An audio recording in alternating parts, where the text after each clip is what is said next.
नमस्कार, मेरा नाम है अमिताभ और दृष्टि आईएएस की इस नई वीडियो में स्वागत है।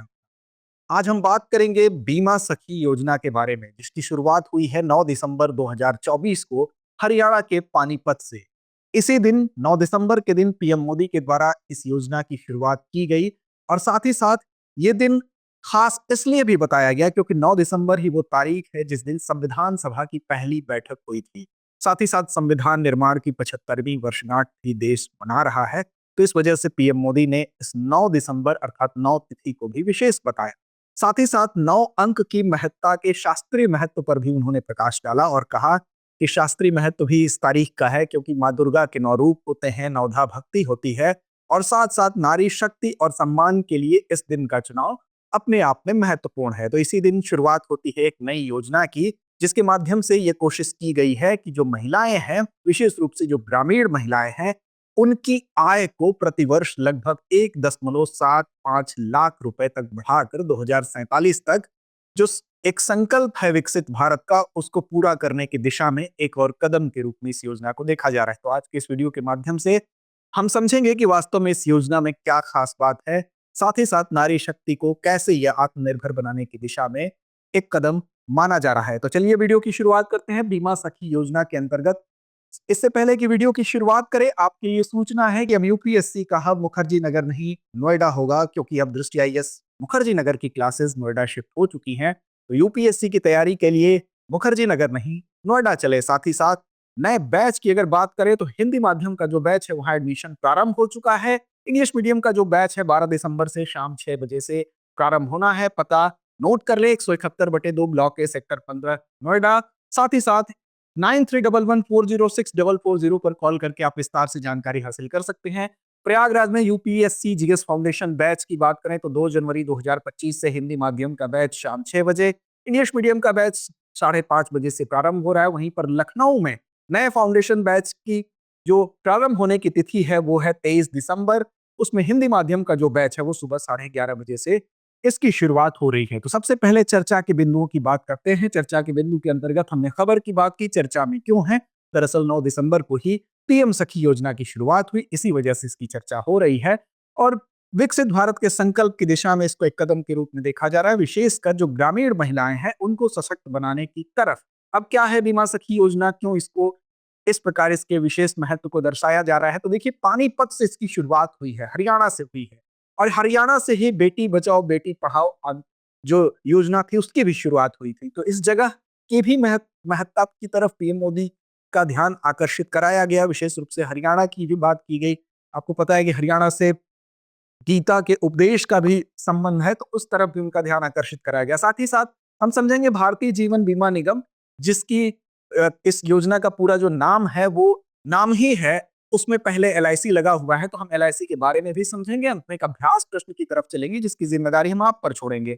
सामान्य अध्ययन के प्रश्न पत्र 3 से जोड़ के इस खंड को आप देख सकते हैं। तो देखिए, सबसे पहले खबर चर्चा में इसीलिए है क्योंकि 9 दिसंबर को कार्यक्रम का आयोजन किया गया। संविधान सभा की पहली बैठक की वर्षगांठ के तौर पे भी 9 दिसंबर को जाना जाता है और इसको महिलाओं के सम्मान और सशक्तिकरण के प्रतीक के रूप में मनाया गया। और बीमा सखी योजना, पूरा नाम इसका है एलआईसी बीमा सखी योजना, इसका शुभारंभ हुआ पानीपत में हरियाणा में इसका बीमा सखी योजना का प्रारंभ किया गया औपचारिक एक कार्यक्रम के माध्यम से। अब इस योजना को देख लेते हैं, क्या है इसमें वो खास बातें, क्या तो इस योजना का उद्देश्य क्या है? उद्देश्य यही है कि विशेष रूप से महिलाएं और महिलाओं में भी जो ग्रामीण महिलाएं हैं उनको टारगेट करते हुए जो आर्थिक रूप से उनको कैसे सशक्त बनाया जाए, कैसे उनको आत्मनिर्भर बनाया जाए, ये इसका उद्देश्य है। और महिलाओं को एक बीमा एजेंट के रूप में उनको ट्रेंड किया जाएगा, प्रशिक्षित किया जाएगा और जब इस ट्रेनिंग को वो पूरा कर लेंगी तो एलआईसी के बीमा एजेंट के रूप में और साथ साथ वो डेवलपमेंट ऑफिसर होता है उसके रूप में भी अगर वो ग्रेजुएट है तो वो काम कर सकती हैं। तो उनको प्रशिक्षित करके कुल मिला के जो रोजगार के अवसर प्रदान करना ही इसका लक्ष्य है, इसका उद्देश्य है। और जब वो इस ट्रेनिंग को कर लेंगी तो वो बीमा सखी कही जाएंगी।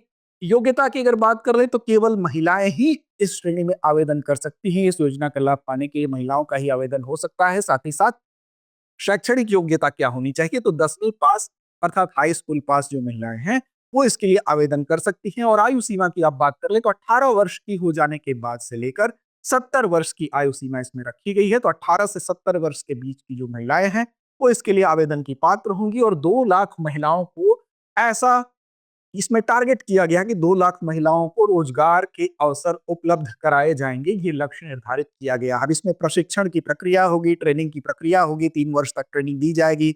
जो पहले वर्ष की ट्रेनिंग होगी, 3 साल की ट्रेनिंग में जो पहला वर्ष होगा, उस वर्ष में वहां पर स्टाइपेंड भी दिया जाएगा, कुछ पारिश्रमिक दिया जाएगा, वो होगा 7,000 प्रतिमाह, दूसरे वर्ष में 6,000 प्रतिमाह और तीसरे वर्ष में ये राशि 5,000 प्रतिमाह होगी। 3 वर्ष की ट्रेनिंग कंप्लीट करने के बाद वो एजेंट के रूप में, बीमा एजेंट के रूप में काम करेंगी। साथ ही साथ अगर ये महिलाएं ग्रेजुएट हैं तो वो डेवलपमेंट ऑफिसर के तौर पर भी, विकास अधिकारी के तौर पर भी काम कर सकती हैं। उसके लिए जो प्रक्रिया है, उस प्रक्रिया को उनको पूरा करना होगा। साथ ही साथ ट्रेनिंग के दौरान इस स्टाइपेंड को तो पाएंगे ही, और इस ट्रेनिंग के बाद ये माना जाएगा कि उनके पास वित्तीय समझ और बीमा पॉलिसी को सेल करने का जो मेथड है वो सीख ली है, ट्रेंड हो गई है, तो उसके बाद एज ए एजेंट या एज ए डेवलपमेंट ऑफिसर वो काम कर सकती हैं। प्रदर्शन का मापदंड क्या है? तो हर साल कुछ विशेष मानकों को पूरा करना होगा। अब इसमें जब ये ट्रेनिंग पूरी हो जाएगी तो उनको जो ऐसा माना जाता है, आमतौर पर ये माना जाता है, कुल पिछले रिकॉर्ड्स को देखने के आधार पर ये निष्कर्ष निकाला गया कि एक जो बीमा पॉलिसी एलआईसी का जो एजेंट है वो 15,000 रुपए प्रति माह कमाता है, औसत जो निकाला गया आय। उस आधार पर यह बताया गया कि लगभग ये महिलाएं 1.75 लाख रुपए प्रति वर्ष कमा सकेंगी, तो ये उनके आर्थिक आधार में मजबूती लाने का काम करेगा। अब पॉलिसी बेचने के बाद 65% पॉलिसी ऐसी होनी चाहिए जो अगले साल भी सक्रिय रहे। कहीं ऐसा ना हो कि आपने जानबूझकर प्लान्ड पॉलिसी बेच दी, तो उसमें कि ये शर्त रखी गई है कि 65% ऐसी पॉलिसी आपके द्वारा सेल की गई हो जो अगले वर्ष भी वो चालू रहे पॉलिसी, ऐसा ना हो कि वो बंद हो जाए। तो इसमें एक शर्त है। साथ ही साथ जो लाभ होगा वो भी बीमा एजेंट के रूप में काम करने का इनको ये अवसर मिल रहा है, ये लाभ होगा। इससे रोजगार और आर्थिक सशक्तिकरण की दिशा में एक कदम के तौर पर देखा जा रहा है। बीमा सखियों को नियमित कर्मचारी का दर्जा नहीं मिलेगा। ये ध्यान रखना है कि ये रेगुलर कर्मचारी के तौर पर ट्रीट नहीं किए जाएंगे, बल्कि ये लाभ के आधार पर ये उनके बीमा एजेंट के तौर पर, जो आमतौर पर एजेंट जैसे काम करते हैं, वैसे होंगे। आवेदन प्रक्रिया क्या है? तो एलआईसी के आधिकारिक वेबसाइट पर आप जाएंगे, वहां पर बीमा सखी नाम से एक लिंक दिया होगा, उस पर क्लिक करेंगे।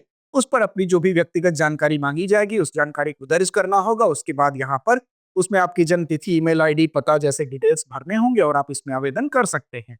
अब भारतीय जीवन बीमा निगम अर्थात एलआईसी के द्वारा इसको प्रारंभ किया गया है इसमें, तो इसके विषय में भी कुछ जानकारी आपको होनी चाहिए। तो एलआईसी देखिए भारत की सबसे बड़ी बीमा कंपनी है, ये याद रखेंगे। तो एलआईसी सबसे बड़ा संस्थागत निवेशक भी है, इसकी वजह से भी जाना जाता है, और यह ग्राहकों को बीमा, निवेश और पेंशन जैसी सेवाएं प्रदान करने का काम करता है। इसका उद्देश्य क्या है? तो इसका उद्देश्य है कि देश में जीवन बीमा की पहुंच और वित्तीय सुरक्षा को कैसे बढ़ाया जाए।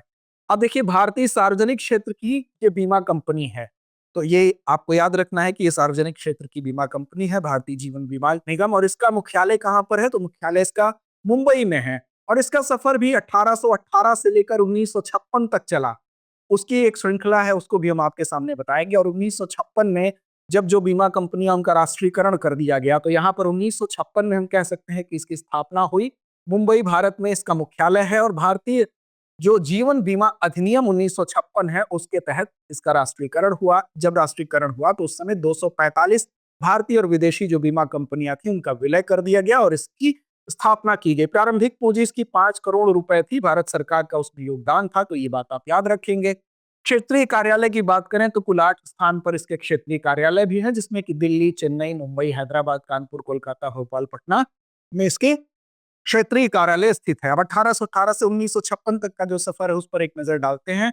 तो देखिए 1818 में बात करें तो पहली जीवन बीमा कंपनी के तौर पर ओरिएंटल लाइफ इंश्योरेंस कंपनी का एक हमको उदय देखने को मिलता है। उसके बाद 1870 में देखेंगे पहली भारतीय जीवन बीमा company Bombay mutual life insurance society की स्थापना होती है। फिर 1912 में भारतीय जीवन बीमा कंपनी अधिनियम पारित हुआ और पहला बीमा विनिमय जो कानून है वो बनता है। फिर 1928 में भारतीय बीमा कंपनी अधिनियम, जीवन और गैर जीवन बीमा डेटा संग्रह की अनुमति मिलती है। 1938 में जाके फिर बीमा अधिनियम संशोधन, जिसमें बीमा करने वालों के हितों की सुरक्षा के लिए कुछ प्रोविजंस इसमें ऐड किए जाते हैं। और 1956 में आने के बाद बीमा उद्योग का राष्ट्रीयकरण होता है और एलआईसी की स्थापना होती है। तो इस प्रकार एलआईसी का हम बैकग्राउंड कह सकते हैं कि इस रूप में इस सफर को तय करने के बाद 1956 में एलआईसी अस्तित्व में आता है। अब साथ साथ एलआईसी की जब बात होगी, बीमा क्षेत्र की बात होगी, तो IRDAI की भी बात करना यहाँ जरूरी है। आपको पता होना चाहिए कि भारत में बीमा क्षेत्र की निगरानी और विकास के लिए गठित ये एक प्रकार का वैधानिक निकाय है जिसको बीमा विनियामक और विकास प्राधिकरण के नाम से जाना जाता है, IRDAI के नाम से जाना जाता है। और इसकी स्थापना बीमा विनियामक और विकास प्राधिकरण अधिनियम 1999 के तहत किया गया, जिसको IRDAI अधिनियम भी कहते हैं। इसका मुख्यालय कहाँ है? तो इसका मुख्यालय हैदराबाद में है। और इसका उद्देश्य क्या है? तो इसका उद्देश्य यही है कि जब कोई भी बीमा कंपनी अगर बीमा करती है तो उसके ऊपर एक रेगुलेटिंग अथॉरिटी होनी चाहिए, उसका देखरेख करने वाली भी तो कोई संस्था होनी चाहिए।